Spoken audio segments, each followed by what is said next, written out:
ನಮಸ್ಕಾರ. ಕರಾವಳಿ ವೈವಿಧ್ಯ ಯೂಟ್ಯೂಬ್ ಚಾನಲ್ಗೆ ಎಲ್ರಿಗೂ ಸ್ವಾಗತ. ನಾನು ರಾಧಿಕಾ.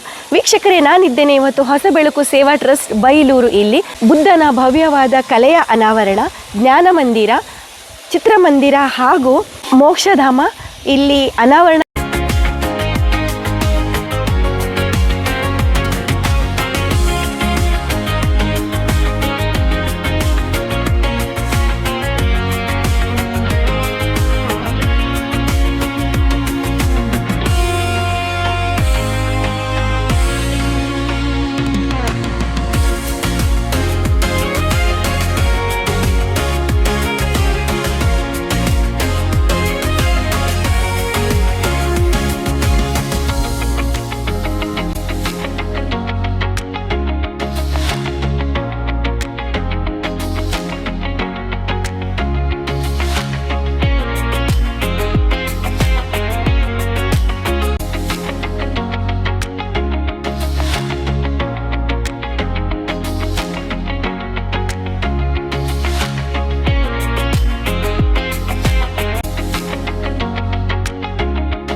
ಹೊಸಬೆಳಕು ಸಂಸ್ಥೆಯ ಸಂಸ್ಥಾಪಕಿ ತನುಲಾ ತರುಣ್ ಅವ್ರ ಜೊತೆ ಮಾತನಾಡುವ. ಬನ್ನಿ.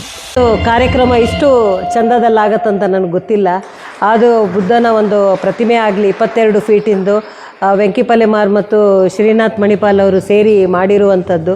ಹಾಗೆ ಅವರ ಯೋಚನೆ ಮೆಚ್ಚುವಂಥದ್ದೇ. ಹಾಗೆ ನಾನು ಯಾವತ್ತೂ ಯೋಚನೆ ಮಾಡ್ತಾ ಇರ್ತೀನಿ, ಏನು ಹೊಸತೊಂದು ಮಾಡಬೇಕು ಅಂತ ಹೇಳಿ. ಹಾಗೆ ಪ್ರಾರ್ಥನಾ ಮಂದಿರವೊಂದು ಮಾಡಿದ್ದೇನೆ, ಮನೋರಂಜನೆಗಾಗಿ ಸಿನಿಮಾ ಥಿಯೇಟ್ರನ್ನು ಮಾಡಿದ್ದೇನೆ, ಹಾಗೆ ಕೊನೆಯಲ್ಲಿ ಮೋಕ್ಷಧಾಮವನ್ನು ಮಾಡಿದ್ದೇನೆ.